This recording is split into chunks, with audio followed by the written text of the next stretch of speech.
Hello YouTube, nerds, and fellow geeks. This is Shadowpath of Trey 5, and welcome to the Versus series, Universal Carnage. For the first episode, we will be fighting Drake, also known as Dracula from the Blade Trinity film, versus Violet Song Jat Sharif from the film Ultraviolet.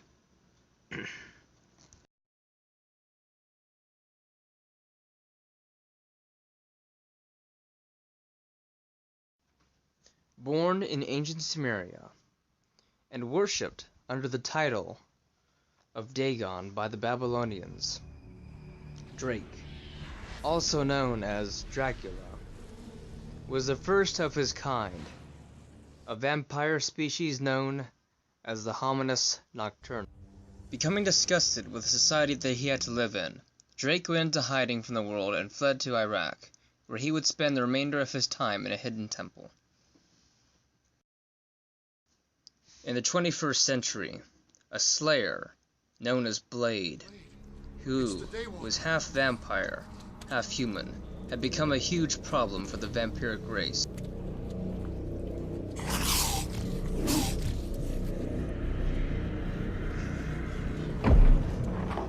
Come on, Daywalker! Slaying almost every single vampire in his way.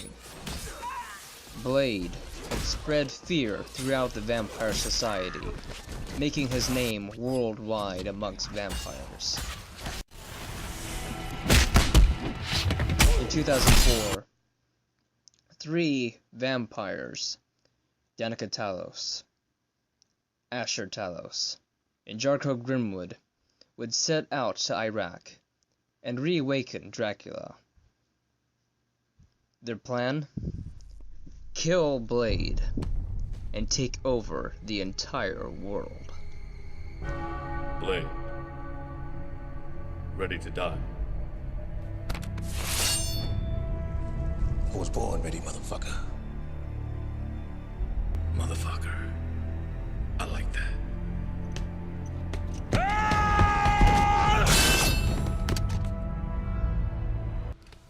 Even with thousands of years of combat experience, all the preparation, and all those powers, Drake had fallen, along with Danica Talos, Asher Talos, and Jarko Grimwood. Due to some technical difficulties with my voice recorder, I'm going to let Violet Song Jat Sharif explain her own origins, and then I will explain her current status with a text-to-speech app.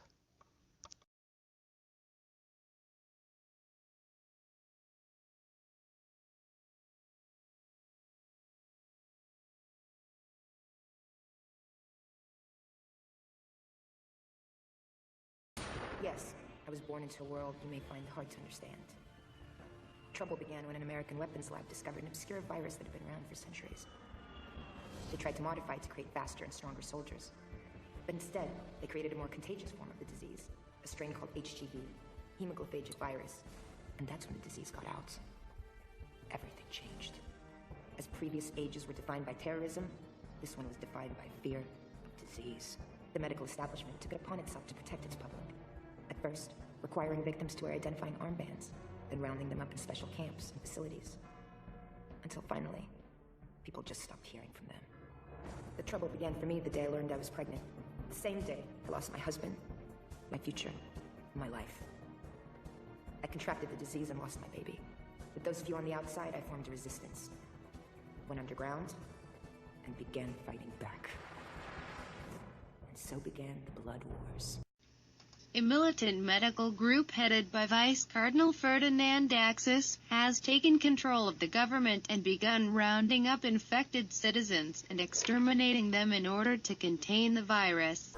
Having been infected a decade earlier, Violet Song Jat Sharif has become a member of an underground resistance movement fighting to protect the hemophages from the government.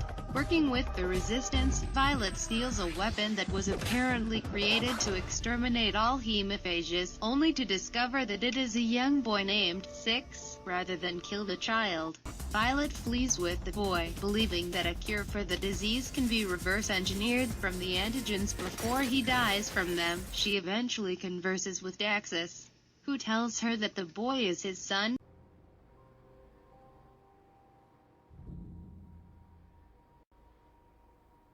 Hey, Daxus. What?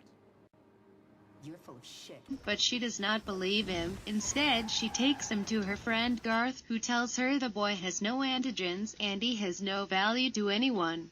He also tells her that the boy has a tracking device embedded in him, so hot he's nearly radioactive that they can track him easily and he has only 8 hours to live. In the meantime, Nerva reveals to Violet that the antigens in 6 of blood are actually deadly to humans. You might win the battle, but you'd lose the war, V. V, wait. Don't you realize what this child has in him? I don't care what this child has in him. It's not a vampiro antigen, but a human antigen. Lethal enough to kill every human on the planet. Why would humans create a human antigen? What do I, or even you, care why? Daxus has offered us the most tempting proposal. One that would finally even the odds for us. Furthermore, Daxus clarifies that the boy is his clone. His previous claim to her being a ruse to earn her sympathy, since the hemophages are nearly exterminated, the Archministry intends to engineer a new plague to maintain its power. When he refuses to give her the cure, Violet escapes with Six and lets him spend his last moments at a playground. Daxus arrives and takes Six's body for dissection. Later, however, Violet realizes that Six may not actually be dead. She storms the Archministry and reaches a lab just as Daxus is about to begin the dissection. In the ensuing fight, Daxus reveals that he uses enhancements he gained from an accidental exposure to the hemophage virus to aid in his rise to power. Violet kills Daxus and leaves with Six's body. Six later wakes up, having been immunized by the hemophage virus. In Violet's tears, it is theorized that Six may, after all, be instrumental in creating a cure for the hemophages. Although it is too late for Violet, who is nearing the end of her journey, as hemophages only have a lifespan of 12 years.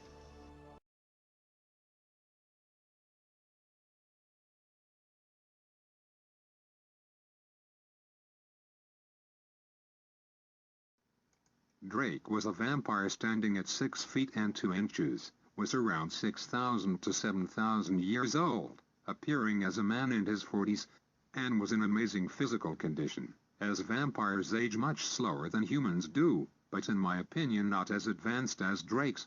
Like all vampires, Drake has possessed all of the vampire's special abilities such as enhanced senses, enhanced strength, speed and healing, but was gifted with abilities that are not common at all in other vampires.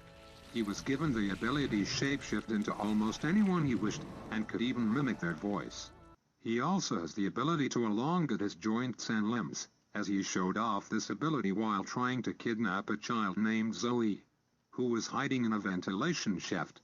Both of these abilities are due to his skeletal structure, which is theorized by Hedges to be very similar to a snake's and had hundreds or maybe thousands of tiny bones and joints.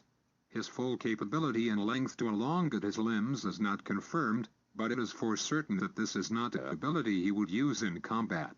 When Drake shapeshifts into his grotesque vampiric form, it is shown that his skin is thicker, allowing him not to be affected by physical attacks through martial arts, but it is very weak against bladed and sharp weapons.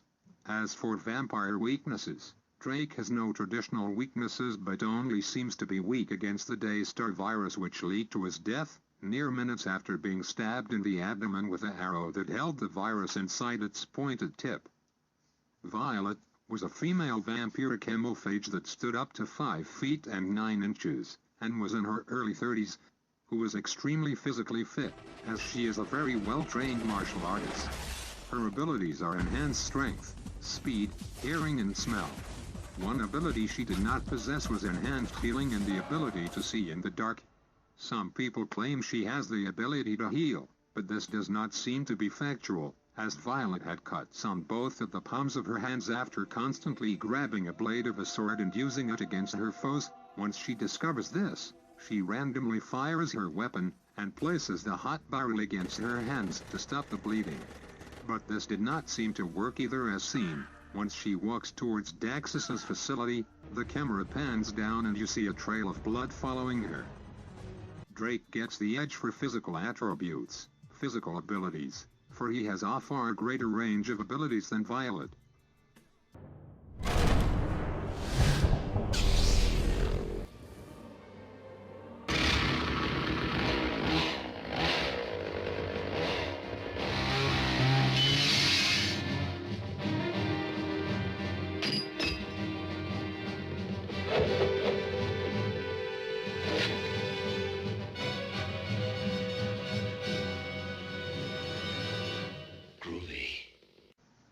Drake possessed a full steel-plated body-armored suit that had giant fangs on the front of the mask. This feature was most likely used as a tool for intimidation and fear. Drake was only ever seen to wear this during his unplanned awakening in his temple that was hidden in Iraq, and placed it up for display where he currently resided with the vampires that awoke him. What Drake did wear was a dark red vest, with armor-plated steel that protected his left arm and shoulder, but not his arm. But it can however be modified to have blades, spikes and a gauntlet attached to it. He also possessed a single-edged bladed sword, with a bone pommel hand grip. The blade was 2.5 feet long in length, and is shown to be very durable, strong and easy to wield. Violet wears a dimensional compression bracelet on each wrist. The bracelet can store multiple items in a pocket dimension, allowing her to carry ridiculous amounts of guns, bullets and even swords while appearing unarmed to the naked eye. Concealed weapons.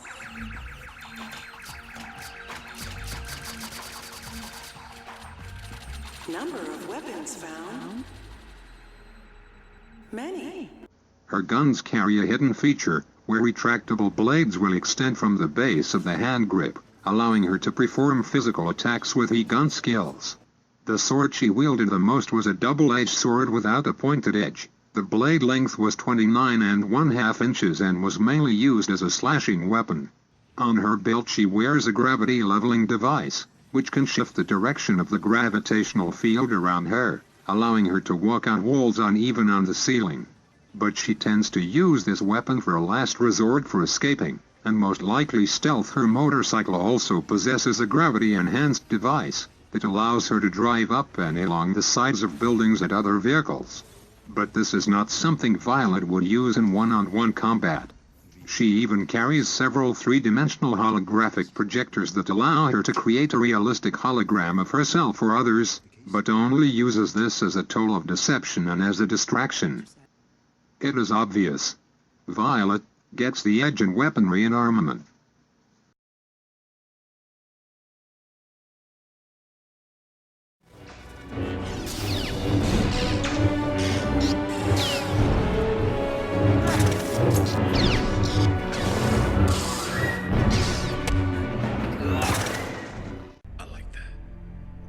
Drake has not been seen in any fight but one, which was his final and his first battle with Blade.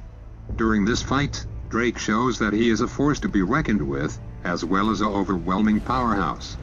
He is shown to be a very symptomatic and straight-to-the-point fighter, making quick slashes and strikes to his opponent, while using his body and muscular to put the power behind his strikes. Drake's best defense seems to be offense. As thought out the final fight with Blade, he rarely is seen to be on the defensive, for he was constantly bombarding Blade with quick fast strikes. Whenever he is on the defensive, he will block either with his sword or his armored covered left arm, and will perform quickly return to an defensive style and counter Blade's strikes by pushing and moving Blade's sword-wielding hand away from his body, to make him open for strikes. In moments of desperation, Drake will resort to using his environment as a weapon, as he has thrown off his chair and hurled a wide wooden desk at Blade. In hand-to-hand combat, Drake has been shown to hurl and toss his foes like a ragdoll as well. Drake's epic flaw was that he was a one-trick pony. I say this because through every single encounter he has had, he will use his physical strength to weaken the opponent's defenses. Not only this, he tends to have a lack of focus during his rage and will not pay attention to certain threats or oncoming attacks. Ultraviolet, on the other hand, is very similar to Blade, as she is seen to be a very unpredictable fighter in sword fencing, gunfights and hand-to-hand combat. One of the most impressive skills Violet has at her disposal is her ability to be very aware to the surroundings around her and will use them to her advantage almost every time.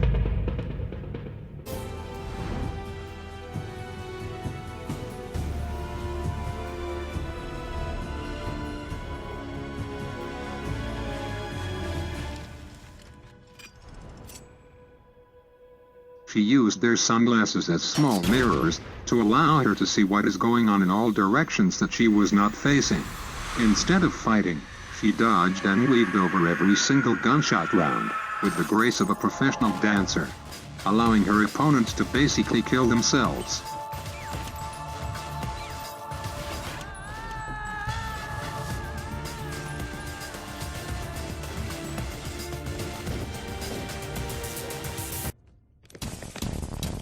She even took apart the rifle and used both separate halves as blunt weapons.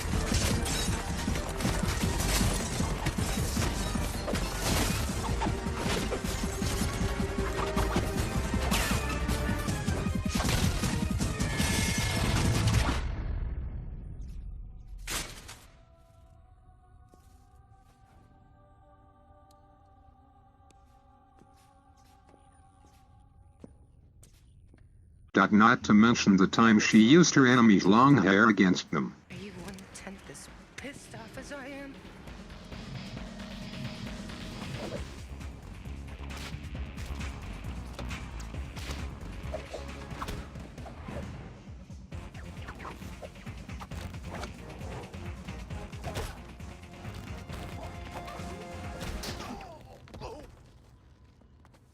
Her preferred weapon seems to be her guns, and tends to use a sword only when the situation calls for it. She mainly was a speed-oriented fighter and used her acrobatics and martial arts training to fight both in bladed and hand-to-hand combat.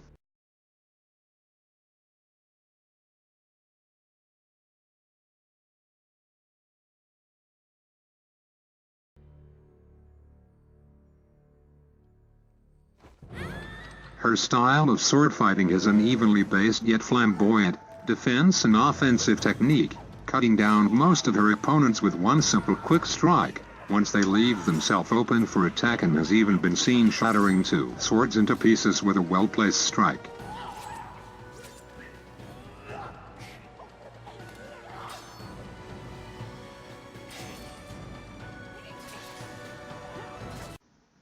Violet gets the edge as a swordsman and martial artist. Let's be very clear about something here. She only gets this edge by a very small chance. In comparison, she is very similar to Blade, but she shows a much higher skill level than he does. In the Marvel Cinematic Universe, Blade during his adolescent years was discovered by his future and later on former mentor, Abraham Whistler. Shortly after, Whistler taught Blade the skills that he needed to take on vampires. Violet, on the other hand, started out in martial arts at a much older age, shortly after she became infected with HGV virus. She started training in martial arts and marksmanship. Look at her skill level in comparison to Blade's. Blade is a master of multiple martial arts, as well as a skilled swordsman and a marksman. But when compared to Blade, Violet, in my opinion, blows Blade right out of the water. She is a lot more agile, observant, and a better strategist than him. Yes, we have only seen Drake fight once, but since she is over 6,000 or 7,000 years old, yes, we have seen him in only one fight. And no, we have not seen what he can do when he is pushed to his limits. But it seems to be pretty safe to say that Drake has learned many ancient sword fighting techniques throughout his life. Drake won his sword fight with Blade because he bombarded him with all of his strength and kept advancing on, making Blade back up, and having to dance around him to avoid his attacks. Drake is not without his flaws though, as he seemed to get tunnel vision near the end of the fight, and was getting hit with Blade's strong kicks, which made Drake get off balance, not once, but 3 times. Blade saved his butt in that sword fight, only by applying physical martial arts skills, but he could not however take him on in hand-to-hand combat, because Drake kept throwing him against metal beams and hard objects, breaking and weakening his opponent's strengths and defenses. Why Violet gets the edge in my theory, is because her and Blade are very similar swordsmen. So, it's safe to say that Drake would most likely deal with Violet just the same exact way as he did with Blade.